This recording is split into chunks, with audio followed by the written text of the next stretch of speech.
Kelly, very good morning to you. For anybody who might have missed it or doesn't know the detail of the story, just a very quick sort of bit of background as to how Pule Mabe has got himself into this kind of process, why the ANC will be holding this grievance procedure against him. Well, Yuveka, this comes at the backdrop of one of the ANC's employees who says she was Pule Mabe's personal assistant and who was hired without any due process. She was told at the ANC's Gauteng provincial conference that she would be starting on the 1st of August as Pule Mabe's personal assistant.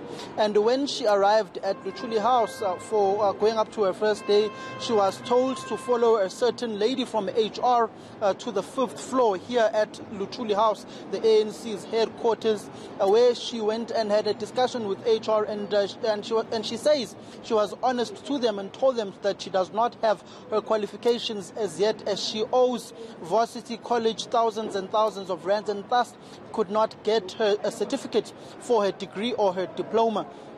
Fast forward to events that unfolded at the ANC's national Lukhutla, NEC Lukhutla. She says that's when the ANC spokesperson Pule Mabe tried to make sexual advances on her, asking her to book 2 rooms and later on staying in the same room as her. Later on to find that Pule Mabe tried to creep into her bed, and she also woke up and found Pule Mabe's legs on top of her. So that's essentially, Yuveka, how Pule Mabe got entangled in the sexual fiasco or sexual assault allegations that have been leveled against him by this Luchuli House employee, where this particular hearing will sit this morning here at Luchuli House at 10 o'clock, chaired by Togo Didiza, the ANC NEC member, and Stumo Dlamini, also ANC NEC member, who's now based full-time here at Luchuli House. Now we know, of course, Pule Mabe denying these allegations. He has taken leave as well, Samkele. Now, what is a grievance panel? I mean, who would be on this panel? What actually happens in this? It's not exactly a disciplinary hearing. What happens in a process like this? Well, Yuveka, I may not be totally versed because it's the first of its nature in the media that we've come to such a panel or such an investigation of sexual assault within the ANC.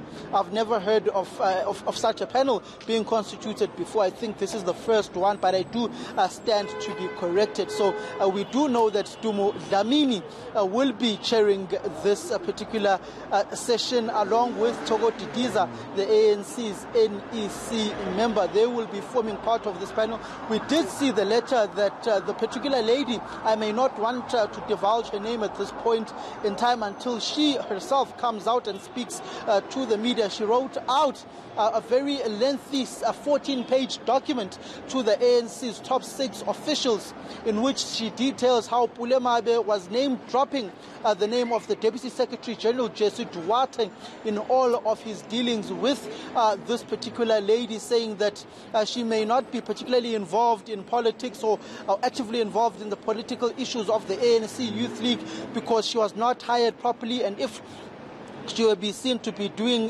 this, the ANC's DSG would be particularly unhappy, and she's already unhappy about her being employed at Luchuli House, and that would lead to her being fired. So she levels and states a whole lot of issues against the ANC spokesperson Pule Mabe sexually, and how he tried to make advances on her in Limpopo when they went to the ANC Communicators Forum. Also details the ANC's Northwest NEC and NWC visit on how he tried to make advances and how she also later on got her boyfriend involved, who's an ANC Youth League member, to transport her around these issues, and how Pule Mabe took grievance to her, bringing this particular gentleman in all of these events, saying he does not want small boys being involved in his political dealings, and how she also goes on to detail that Pule Mabe tried to involve her as his personal PA in his nefarious political dealings when it comes to political dynamics here in the ANC in Gauteng.